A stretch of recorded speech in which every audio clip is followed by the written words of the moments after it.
Hey, what's up? This is Jules from Entrepreneur Empire. Real quick, wanted to do some housekeeping. We didn't capture this in the original recording. This episode took place on Clubhouse, the Clubhouse app.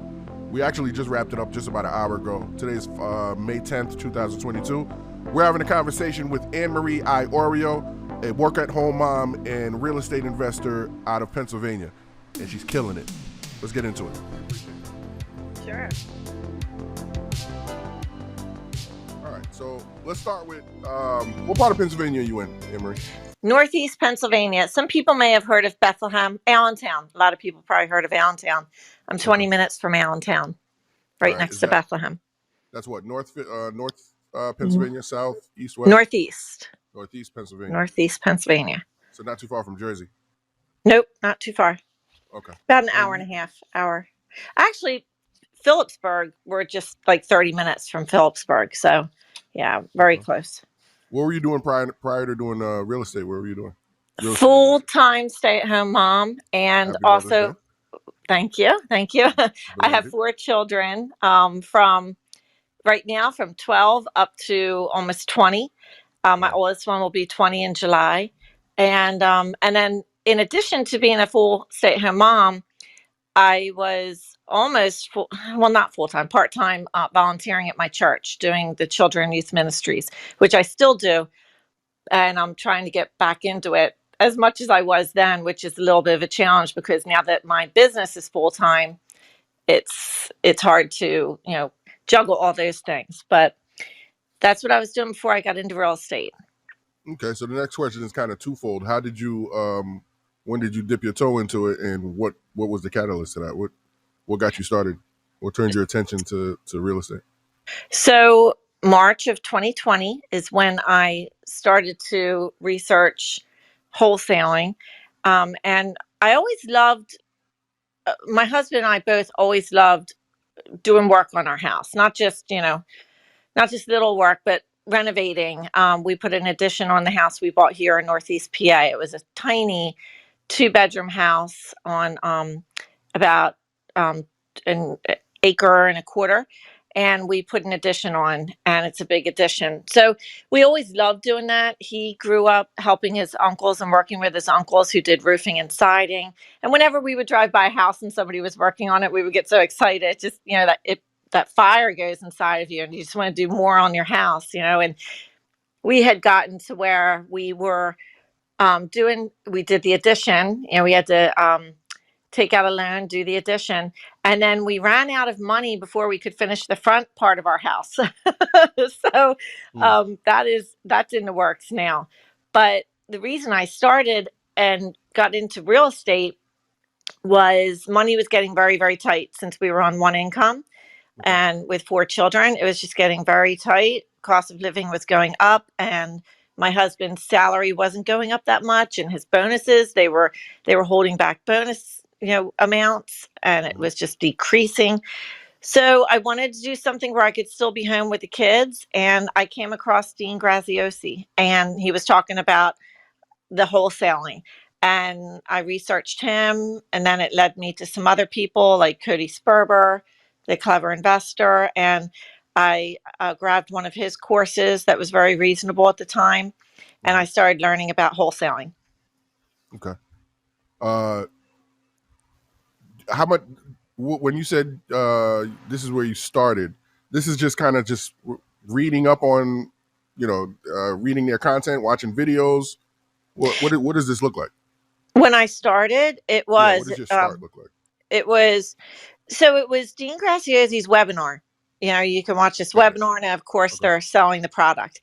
And his product at the time was pretty reasonable also. I think it was like $597, which now is like nothing, when I see what things cost. But then, and being on one income, that was a lot. And it was just too much for, like, my husband wouldn't have let me do it because we were pinching the penny.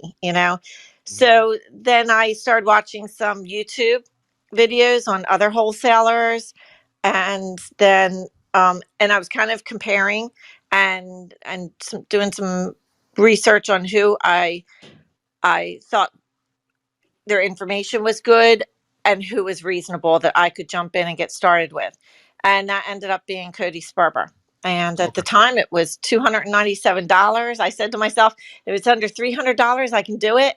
You're watching this whole long webinar, and then when they get to the end, you're like, all right, what's the price? And it was 297. So I said, I can do that. And I got in. So, I got to back up real quick. What made, out of all the different things, I know you said that, money was tight, your husband's income, as the, at the time, he was the only one bringing in income. Out of all the things you could have done, why real estate? I know you saw that Dean content and you saw all of that, but was it just Dean that introduced you to real estate, or did you already have real estate in mind?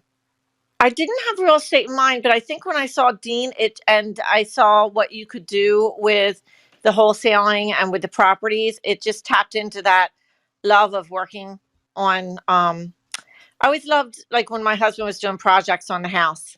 When Got we it. put the addition on in the basement, and I was pregnant, I was down there helping him. He was teaching me how to frame Got it. the Okay. walls. So we just always had kind of like a desire for that. So I Okay. guess it just tapped in, and Okay. and I liked it. Yep. All right. Cool. So it sounds all right. So you had a little bit of sweat equity in it, and you decided, all right, that's the route I'm going to go. Yeah. So, this 290, this 300, basically $300 program, what was that like? So you buy into this program, you've Mhm. seen either an infomercial or webinar, and now you've bought into this. What happens next? So it was good, but at that time, I didn't understand a lot of it. Like now, if I went back and watched it all, I would totally get it. But I was just learning, and he was teaching how to start your social media pages at the same time, almost like starting your presence as you're doing it. Where some other people say, no, just get started on it. You can work on that later.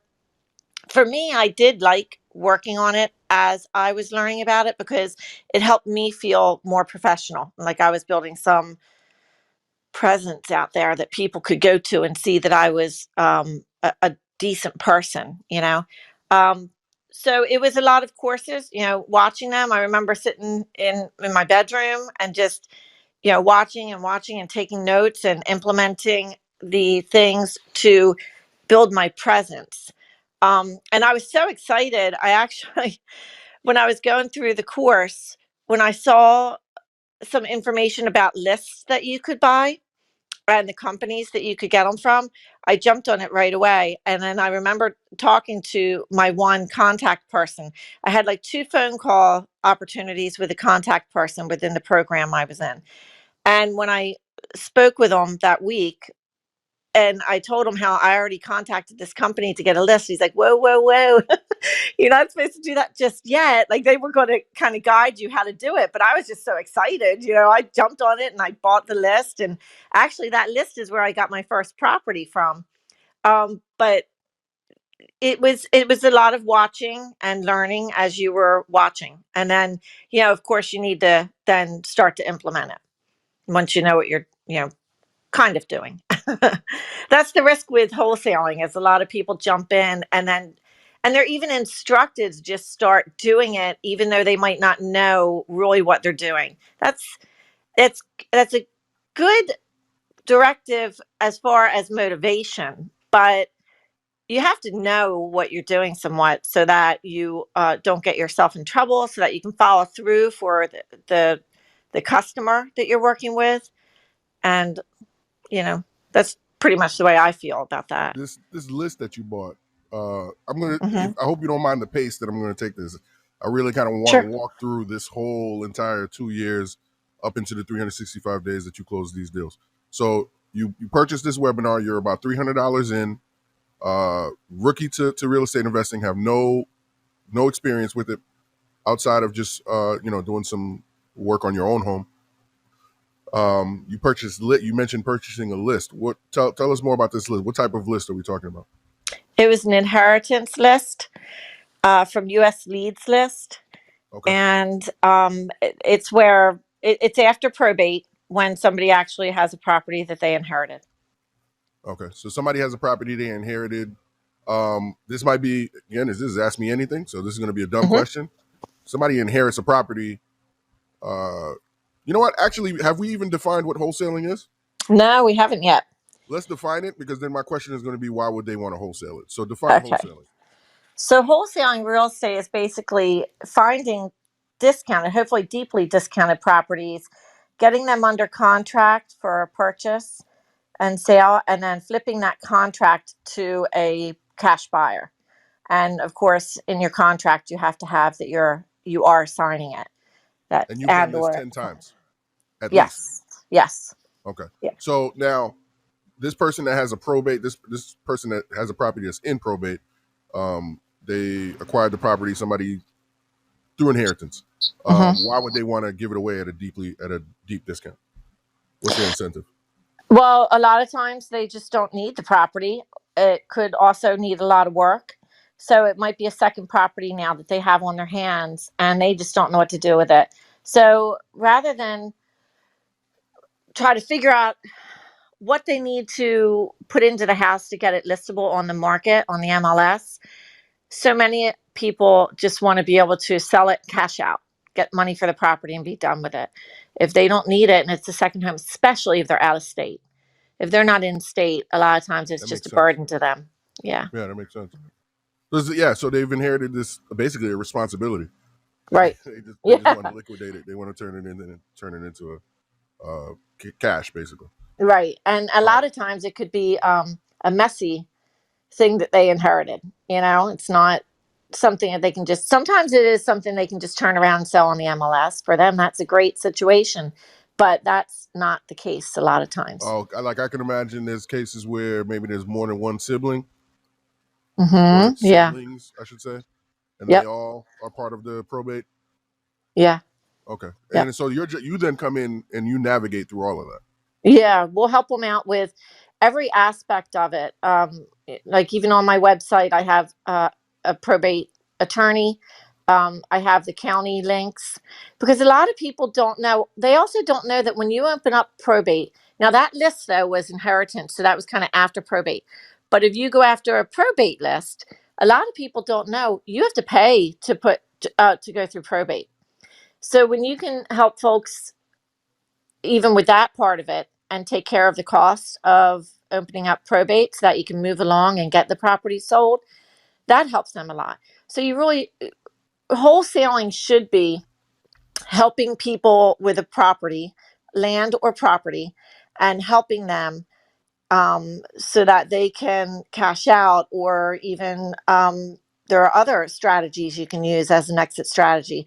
But wholesaling is basically cashing them out and bringing the end buyer in. If it's not me, I would bring the end buyer in and making it really easy for that seller, convenient Okay, and easy. and this list that you had, this was a list of properties in your area, local properties, nationwide properties. Where could these properties? Where were they located? This one was this one was right in my backyard.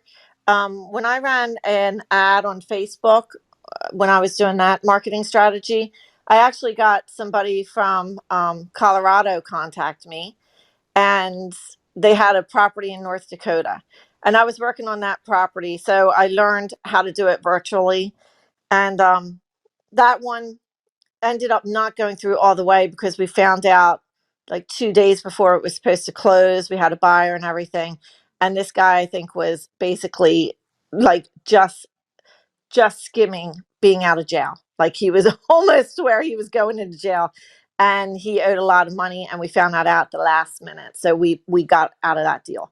But it I learned from that one how to do it virtually, and since then have also tapped into with my learning about how to do it virtually. Right now, I'm focusing on my backyard, and there are some other strategies as exit strategies that I'm going to be working on. But knowing how to do it virtually is really helpful because then you can pick a market anywhere. You could even pick a market in the islands and virtually wholesale properties there as long as you have a computer and you have access to finding the off market properties that you can get under contract for a discount. Okay, so you're fresh out of this. You're fresh out of this program with Dean. $300 in. You get a list. You then go purchase a probate list. You said you got one hit off of that list, meaning there was one lead, one good lead out of that list that you were able to set up a deal with. Yeah, yeah. And it was actually Cody Sperber. So Dean Graziosi is who I first Got it. watched Okay. information about, but Cody Sperber is who I went with my program.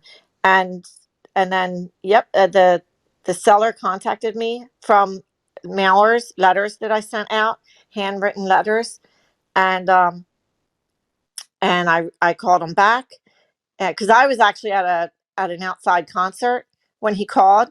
So I got his information, asked him if I could call him back that evening, and I called him back, and we I got a lot of information from him over the phone. I met with him. We built our rapport, and him and I actually he passed away, but his wife and I still are friends. So I actually really like to build a good, solid um, rapport with my customers because I that's just kind of how I am, and I like to be transparent and honest. And so when I'm working with them and they're working with me, and you're working that way, you start to talk and you just open up, and it just builds relationships. Well, your handwriting. You mentioned your handwriting these letters, Yeah, those I right? did. Yeah. What are you saying in these letters? How are you starting these relationships with what's? I don't expect you to have it memorized, but give me a synopsis of what's in these letters. Well, that particular letter was instructed to be handwritten, and that one was very basic, and it just said, "Hi, my name is Anne Marie Iorio. I'm interested in your property at," and their address. "I would like to buy your property cash. Please contact me and my phone number and my name and phone number." It was very basic, and because it was an inherited list, it's not a good practice to let them know that you know that it's an inherited property. So that's why they instructed it to be a very basic letter and handwritten because it's more personal. And actually, that customer told me that he did respond to me because it was handwritten, and he felt if I was going to handwrite the letter, then I must really be, a sincere person. So Wow. it's Okay. a I lot of like that. work, though. Yeah. Is it like how many letters are we talking? Oh, well, I mean, a small list might be like 70 to 100 letters. A normal size of the list is going to be like you buy per county, and it might be like 250 letters. Now, there are some companies now who do penned letters. You pay for the pen letter, and it's a machine, and it actually does it all in pen. So it's handwritten in pen. But So I've if you're trying to save money and you do it yourself, it's going to be a lot of that, writing. that But explains a lot yeah, of letters I've gotten from dealerships that to the naked eye you really couldn't tell that they weren't right. written by hand. Like they're in Yep. cursive, they're on like yellow lined paper. Like they really look like they're handwritten. So those are penned. Yep, it's Okay. like a robotic arm, and Oh it, wow. it knows what you code it in there, what to write, and it writes it. Give me an idea of like the ratio out of how many letters you wrote, how many letters you sent, how many people responded. Hmm. Um, can you give me an idea of those kind of numbers?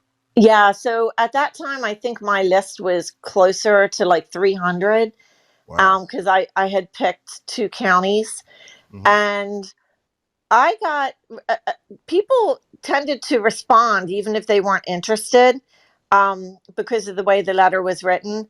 But I had only gotten that one deal from that list, so that was one out of like 300. Okay. How much did you pay for that list, if you don't mind me asking?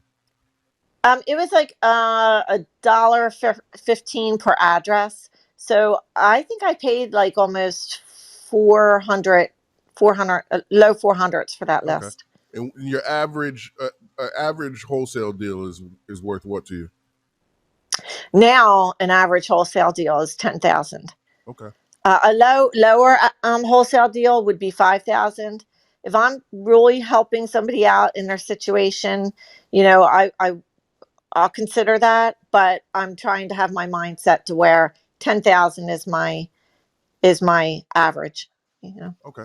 Okay. Wow. All right. So one out of 300. That's not too bad. But writing 300 letters. Okay. Yeah. Now for That's some sweat equity. now for that particular company, they do say do about 20 a day, and that way you are getting them out. and now if you send it to a company, you can just do it all at once. But if you have a big list also, if you're doing several counties and you send them all out at once, you could get, responses close, to each other. And then if you're doing it solo, it could be a little overwhelming. So that's another reason why it was kind of good to send 20 out a day, spaces it out a little bit. At the time that you were doing this, was there AEI? I'm sorry, AIREI? Was there? Did you have an LLC? How official were you? I know you spoke about you had some social media up, but did you have an LLC organized? Like, what did your business structure look like? I did do. I did structure. Purchase my LLC before that deal was supposed to close, so that I could do it all in my LLC. And that was something also that Cody Sperber had directed, his students to do.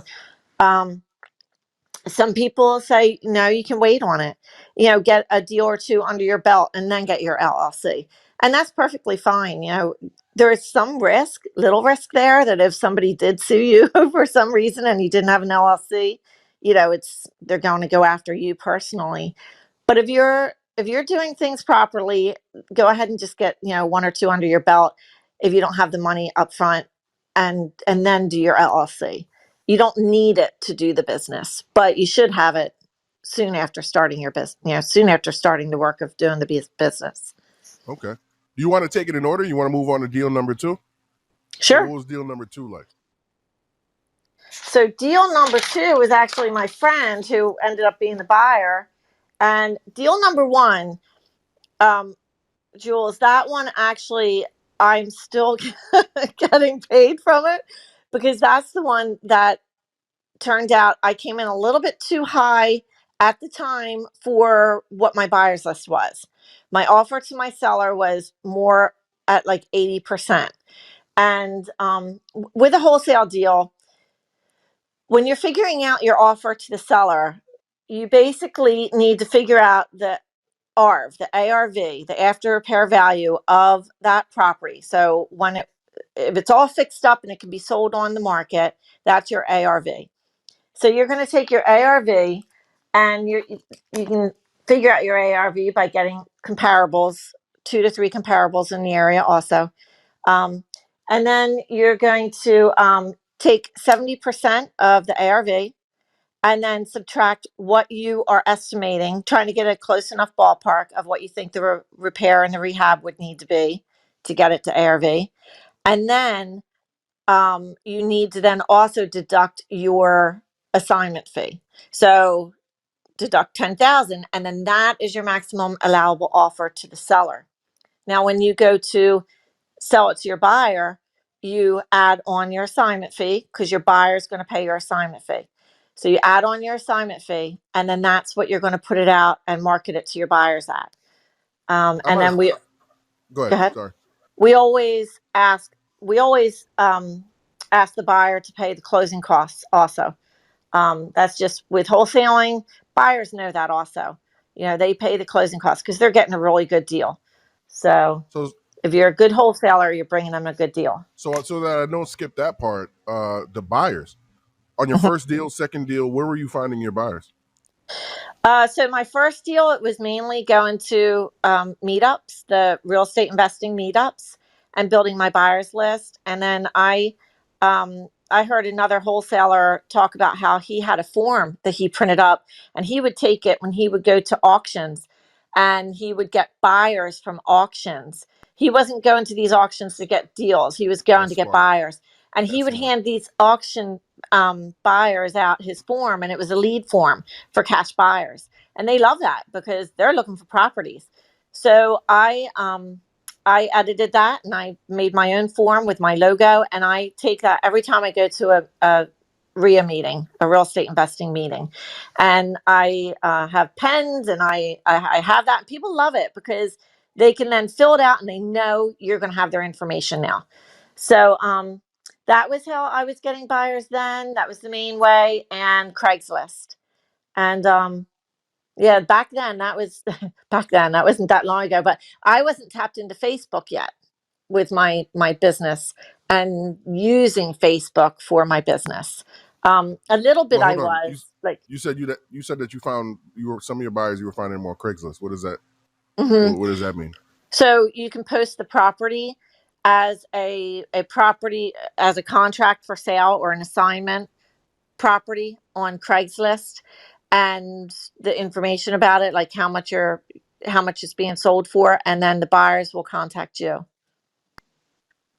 Okay, so you meant actually listing the property itself. Got it. Okay. on Craigslist. Yep. And now, I mean, I have more avenues of where I put it out to my buyers, but back then it was mainly Craigslist and the RIA meetings as I was building my buyers list. So that first deal, because my buyers list wasn't that big, and because I came in a little bit too high, I was having a hard time selling that property, getting it sold to a cash buyer. It was a great property, but it needed to be lower for the amount of work that was going to need to be done for it. So then another wholesaler had come to one of my walkthroughs, and she brought her real estate friend, her realtor friend. And that friend was an investor friendly realtor, and they said they really felt it would sell really nicely on market. So I spoke to the seller, and we had built such a strong relationship. He actually didn't want to go with them. He wanted to stay with me. But I told him that I really felt this was best for getting the house sold for him. So that other wholesaler gave me a huge, huge tip. And she said that I could draw up a consultation contract, and that I could put my fee on there. And since the seller wanted to pay me and wanted to make sure I got paid, because I did a lot of work, I did an estate sale and everything for them. But because he wanted to make sure I got paid, that contract covered that. And then the realtor would get their commission, but then that contract was supposed to go to the closing along with, everything else, and I was supposed to get paid. Because I wasn't as familiar with it, and because the realtor did not stay, she did not keep me in the loop. She kind of pushed me out of the loop. I'm not in contact with that realtor anymore. I wasn't happy the way she ended up handling it. But my contract never made it to the lawyer, so I never got paid. And Sam, the seller, he passed away a week before closing. So that was really, really sad. Really sad. But the one good thing is that he knew the house was set to close, and it was the house that he grew up in for 50 years. It was his aunt's house that he inherited, and he didn't want it to go to foreclosure. So we were really, happy that at least he knew that the house was closing. So his wife, they got married in the hospital when he was in the hospital, and she and I are still friends. And she paid me a small portion of my assignment fee because she knew that Sam wanted to make sure that I got paid. And she is in the process of selling one of the condos that they had. And so when that sells, she's going to pay me the rest. So that's a really interesting deal, getting paid like 2 years later. It sounds like this is the property that keeps on giving. So that's deal one. You Yeah. were about to say like somehow this propelled you into deal number two. It didn't propel me into it, but deal number two ended up being a friend who was my buyer. And deal number two, I got from a text list. I purchased a vacant property list, and I did a text campaign. And my son helped me with the whole texting. Oh, text. Text. A text list? Yeah. Is that what you said? I texted the list. Yeah, Oh, I okay. did a Is texting this a probate campaign. list or no? That was a vacant list. So this is a vacant list Vacant now. property Okay, so list. you Yep. moved from. So now you're moving on to vacant property list. What is that exactly? Yeah. So the house is vacant. And a lot of times people want to go ahead and sell it because maybe they meant to do some work on it and rehab it and ran out of money. Maybe they moved out of state. A lot of times during the winter time, they really want to get rid of it because maybe it wasn't winterized, or maybe it's 2 years in and possibly pipes broke, because they didn't do what they needed to do to it. So they just want to get rid of it. So it's a vacant house. A lot of times it's a second house to them. And that's a really good list. I like that list a lot. So that property, I got a response from the seller, and I went to see the property, and it was in really bad shape, but it was gutted. there was it was down to the studs, but there was a lot of debris in there. And I ended up having one of the people who came through and looked at it was a friend of ours. Actually, my son, who helped me with the text campaign, his best friend's dad is who ended up being my buyer. And he just saw what some other people didn't see, and he made like 100,000 on that property when he sold it. It just sold in January or February, and when everything was like steaming hot, with the market. Yeah, I remember that And period of time. Yeah. yeah, so he bought it for 22,000, and he sold it for 180,000. Well, let me ask you this: what is stopping? What these are buyers is basically the only reason. If you're going to tell me that this guy made 100,000 off of it, what was stopping you from making the 100,000 instead of the typical wholesaling fee? Like what separates a wholesaler from being an actual investor? Well, you can definitely keep them and flip them or do whatever you want with them. Cherry pick the properties that you want to keep and want to work on. At the time, my husband didn't have the time to work on a property, and I was so new in the business, I didn't have money set aside to like hire a contractor and do all that. The property needed about $60,000 to $70,000 worth of work, and the ARV at the time was only about 120. So he sold it for 180. That's how hot the market was, and that was the big difference that made it such a great deal for him. Um, but it needed a ton of work. Now he had a crew that he could use. Like he and his crew did it themselves. So the numbers worked for him. So my myself, I haven't flipped a property yet. And I I think we will flip a property when we keep, well, I shouldn't say keep it, but I think when we have done some other strategies that I want to move into now, and now we're kind of picking up some properties like leisurely, then we'll flip one and sell it. But more so than that, I have plans to hold on to them. I want to hold on to them for short-term rentals, and I'm getting into doing some rent-to-owns. So my biggest goal right now is to find a property for my daughter and her boyfriend, soon to be fiance, as a rent-to-own, and then I want to, find some that I can keep to do the short-term rentals, and then continue to do the rent-to-owns and continue to pick up more short-term rentals. So that's my goal right now. So I kind of have taken a look at what my exit strategy had been and where I wanted my exit strategy to be now. And that's where my plan is right now. That sounds like growth.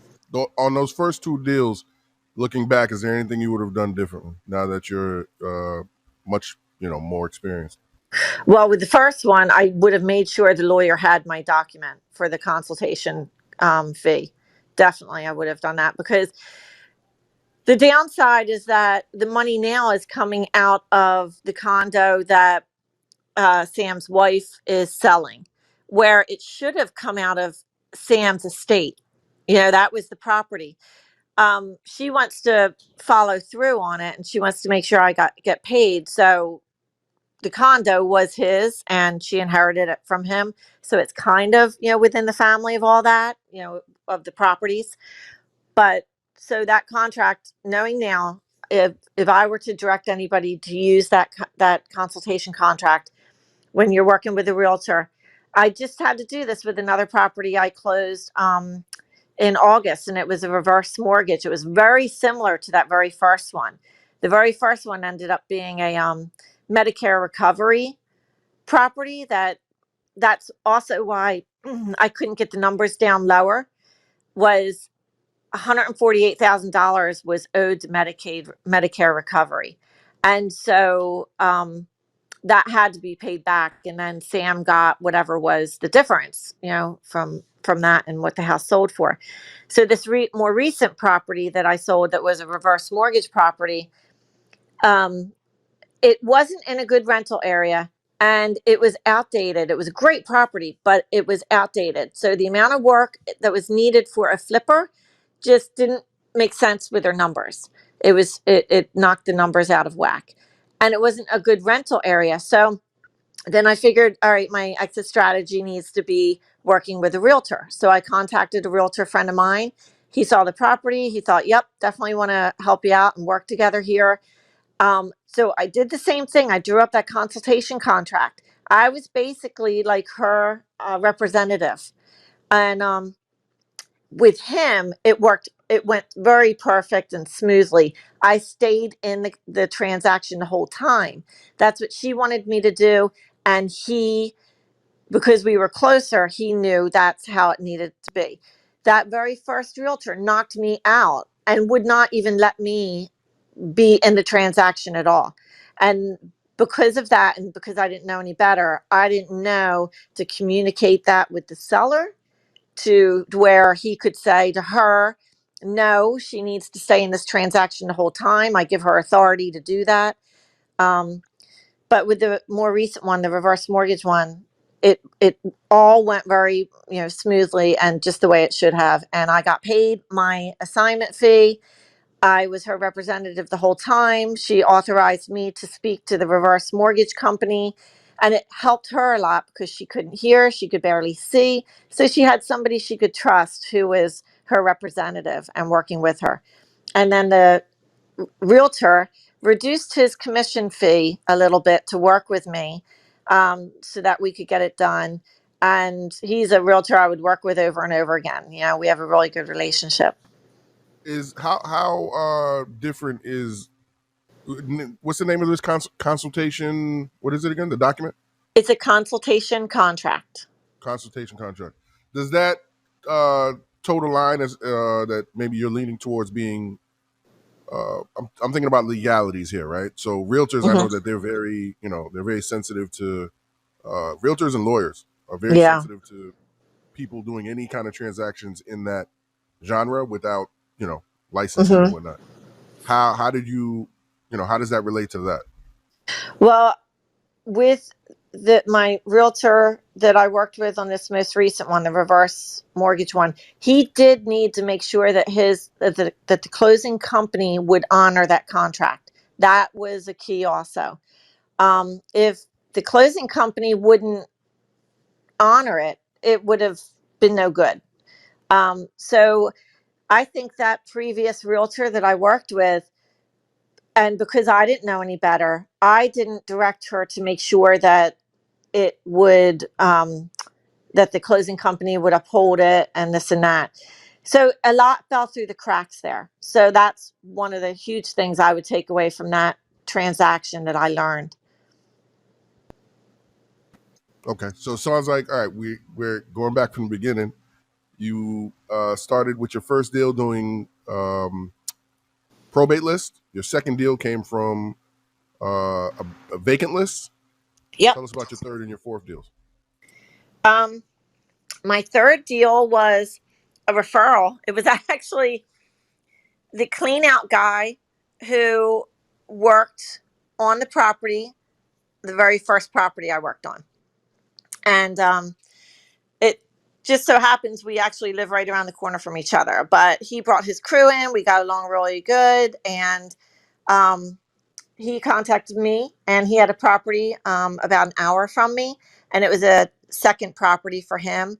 Him and his sister owned it together as a second property. She had passed on. So he was ready to sell it now. And that one needed a lot of work also. But he came to me and he asked me if I would help him sell it. So I was flattered and thrilled, and um, I worked out my offer, and he was here when I went over the numbers and went over the comps and gave him my offer, and that one was the easiest deal. Actually, the easiest deal out of these was a mobile home that I did. This property was the second easiest one. You can do this with a mobile home. You can wholesale a mobile home Yeah. Yeah, you can. And you don't need a closing company. You just go to a tag and title company like a car. when you close. Yep. Yep. Wow. So the mobile home deal was all done and complete in 7 days. Wow. That was really neat. That was neat to see that I was able to get a buyer so quickly, I showed it to, I think, 3 people, and I had a lot of people still responding. But the one person, she was really serious and she wanted to move on it. And she came up to what the asking price was, and I made 5,000 on that one. And that, mobile homes aren't that much. You can actually, if you get a mobile home under contract for a really good price, you can still make a really nice assignment fee. But this one was in really good shape, and we actually sold the mobile home for 42,000, which is a little. Some people would say, "Wow, that's pretty high for a mobile home," but it was in really, really good shape, and it was clean, and it was an older gentleman who lived there, and it was clean and in good shape. So that was my. Deal number 3. No, that was actually one, two, three, four, five. My sixth deal. So after the one that the clean out guy, my third one, after that one, I had done 2 JV deals where I joint ventured with another wholesaling At company. this point, how far in the game are And you? How many, as far as time? How much time has gone by? You've been wholesaling for what, a year? I've been wholesaling for 2 years. No, So, I mean at that point. at that point, that was 2020. Yeah, that was about, yep, that was about a year. Uh, Yeah. so about a year in, you've got you have your social media profile, you have your LLC up and running. Now referrals are starting to kick in. So it sounds like your business now is, it's this is signs of scaling, where Yeah. now it's starting to even feed itself. It's starting to become a flywheel operation. Yep. Yep. Okay. And then, I started learning some more strategies, because you never want to stop learning. Um, but but you can easily get sucked into tools. You know I do. this from what I've told you. You can easily get sucked into um, either gurus, who you think you're going to learn a lot from, even once you've already learned a good amount, or just courses that you want to learn new strategies. And the courses are just, some of them are just ridiculously high in cost. And my bit of advice I would give on that is, if I, knowing now, did it over again, I would definitely go with Ron LeGrand's courses, because he's been doing it so long now, and he wants to see other people achieve wealth and financial freedom, that even though there's a charge for it, he will reimburse you the full amount, even more. Like, he'll reimburse you $1,000 if the course is even like $800. He just wants to see that people are taking action and really, putting the work in, and the grind in. Um, I've gotten bits and pieces from different courses, though. Like, there was another course that I did that was really high in cost, but I gained a lot of knowledge on Facebook and a lot of techniques with Facebook from that one. So it's really easy to get caught up in the shiny object syndrome, where even as you're working on one course, you're getting emails from, you had seen some information on Facebook or something of this property, and you tap into it. Now the bots got you. And now, you're getting emails from this company, and you're seeing that they're doing really great work. And so you're reading up on them and trying to learn a little bit more about them. And that right there is like shiny object syndrome. It's taking you away from that other course and focusing on what you're trying to learn from that other course. And there's a lot of things that come in and bombard us every day just through our email. So it is really hard to stay focused, but it's so important, because it's so easy to get diverted. And, you know, I think I got diverted several times, or I'd be further on in my business by now, where I'd have some solid systems going now. And I had a setback financially, where now I'm having to kind of get my footing again, to where I can start to get my systems going. So beware of shiny object syndrome. Right. But see, at the same time, you started with a course, right? Yeah. But I guess the difference is that it was It was low relative to what most courses might be. Yeah. And you put, it seems like you, well, did the probate list, did you learn that? You didn't learn that from that course, but when you did get a deal, when a deal did present itself from the probate list, stuff that you learned in the course were things that tactics you learned in that were what you Yeah. used on that deal. Yes. And I did Okay. learn about the list from that course. Oh, I you did. learned Okay. about All that right. particular list, the inheritance list. A lot of Okay. people don't know about that company. It's kind of like a little hidden gem. All right. I'll let people hear it again on the replay what the name of that company is. Yeah. It's But US you did say Leads it already. List. I mean, I want to promote them because every business needs to grow and they're growing, but US Leads List, Okay. and they focus on inherited properties. And U.S. leads list. they only take 3 people per county, and they don't resend lists because it's a sensitive subject, just like probate would be, and so they handle it with care. It's a really good That was going to be company. my next question. Is these that's very interesting. You said that they Hmm. only take 3 people per county. Are they local to you, or when you say county, like nationwide? Yes, national. Yep. So Now, if there's 2 other people, so potentially, if I'm in Broward County, Florida, hmm there could be potentially be 2 other people in Broward County, Florida, that they've served the same list to. So now all 3 of us are following up on the same leads. yeah, if there's Okay. 3 people who tap into that county, then yeah, you are going to have competition. Um, and as So I can see somebody how that who, handwriting thing separated you. yeah, and they recommend it, but it's your choice on how you want to send mailers. And somebody might say, "I'm just going to print them up and I'm going to send them." Save some time. So it's how you personalize it and send it out, Okay. and then you are locked in if you continue to buy their quarterly list. But if you drop off and say, "Okay, I am going to take a break this quarter," you're at risk of losing your place. If another person comes in and wants to be that, you know, and ends up being that person who buys in and is that third spot, you've lost it for until somebody else drops off, That's you interesting. know. Okay. So they're not But necessarily. I've stopped and I've gone back in, and you can always change your county. You could always target another county. So that's not really an issue. And they have different sorts of lists. So you had the probate. You've done the probate, the vacant list, both through them. So I did just the inheritance list through them. I used another company at one other point when I did a probate mailing. And then when I got my vacant list, I got that through Bruce Brown.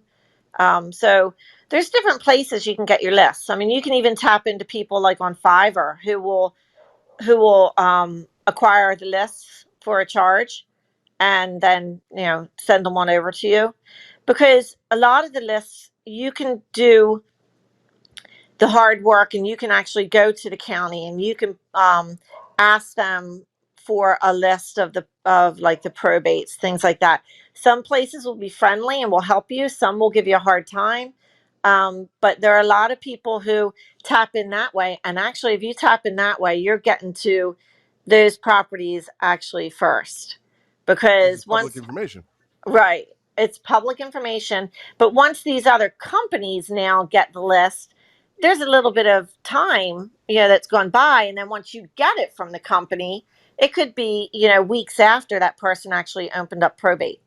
So if you do the work and you go to the county and you pull those lists, you're kind of you're getting in there quicker.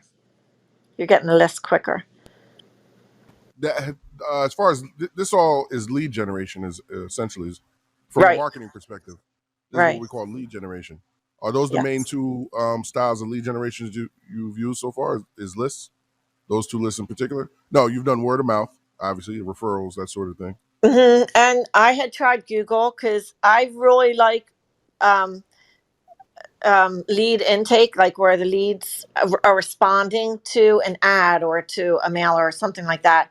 Um, so I personally have a hard time with cold calling. And I know they say, everybody's just got to get used to it. You got to get used to it. But if there's another strategy that you can be good at, why not do that?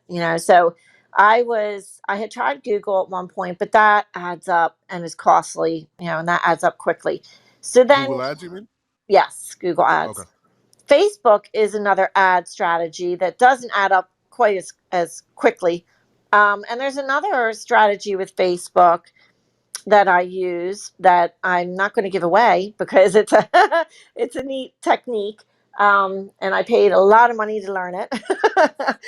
But the ads, you can really target certain areas with that. So Facebook ads are really good.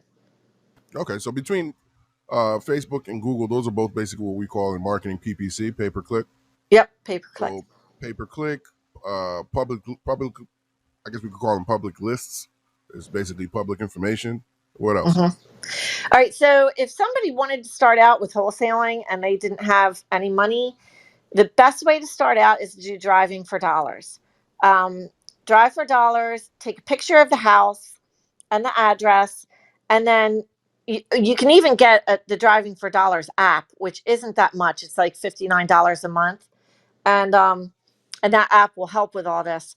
But you're basically going to then either come back and look that property up.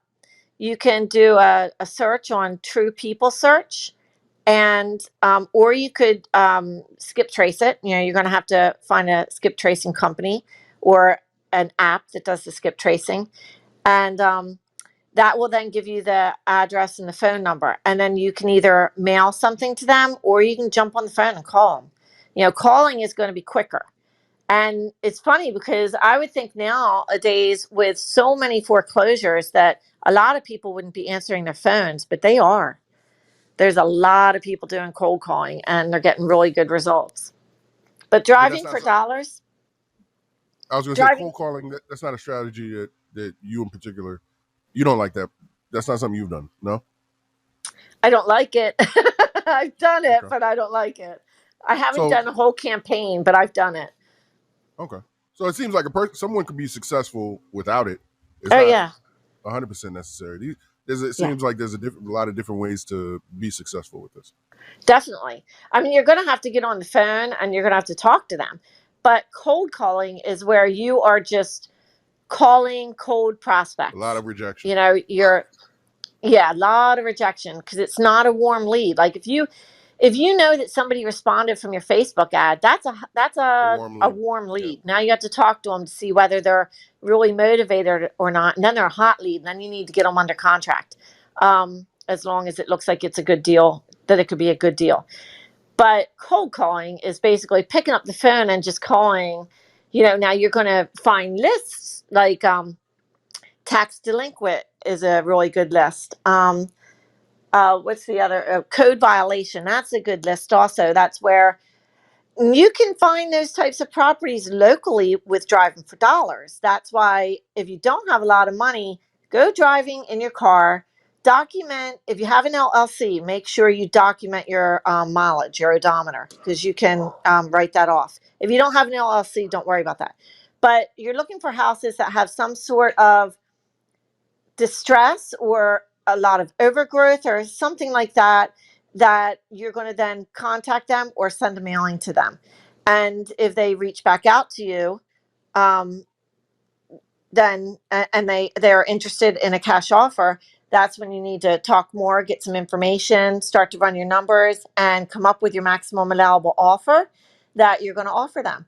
And hopefully they'll accept it, and then you get them under contract right away. And then you can actually, after you get them out of under contract, that's when you can go out to the house and look around and look through and get your rehab numbers all together, because getting them under contract is really important if it looks like it's a good deal, because a lot of people will do this virtually and never even go out to the property. So if somebody else is cold calling and they're doing it virtually and they get that person under contract without even going out and seeing them, and say I felt like, well, I want to go see the property first and I want to talk to them first.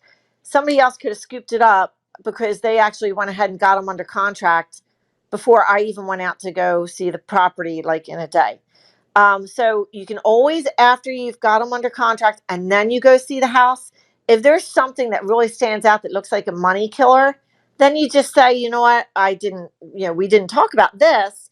I noticed this, so that's really going to change our numbers. And you negotiate. Either they'll come down.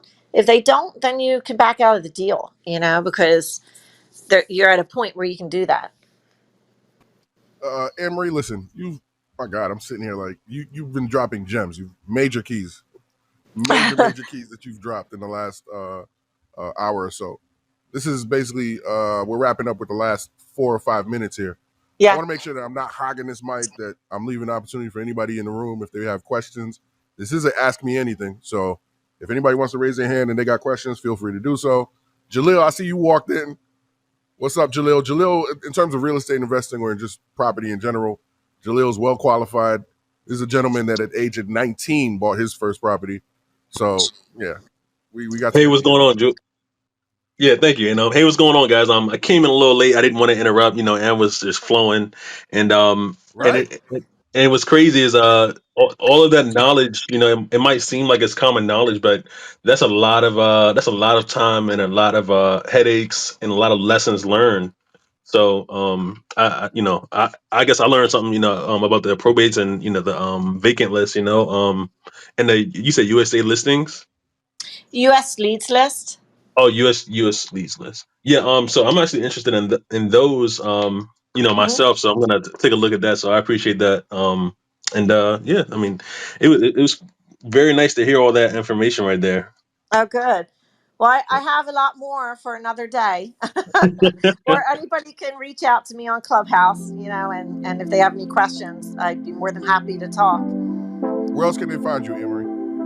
They can find me on Facebook under my personal name, and then they can link over to my business on there, Anne Marie Iorio. My business is AI Real Estate Investings.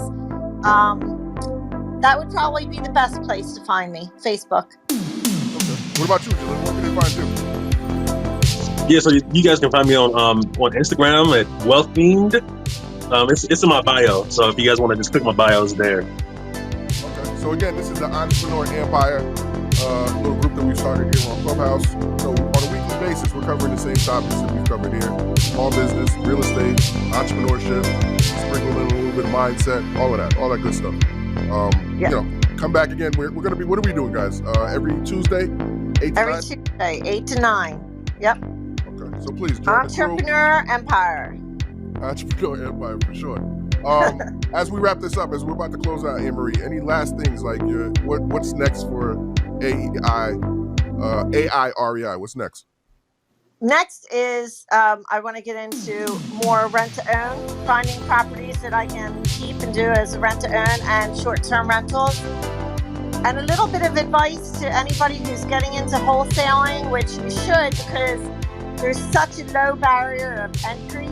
But just have your mindset that you're never going to give up.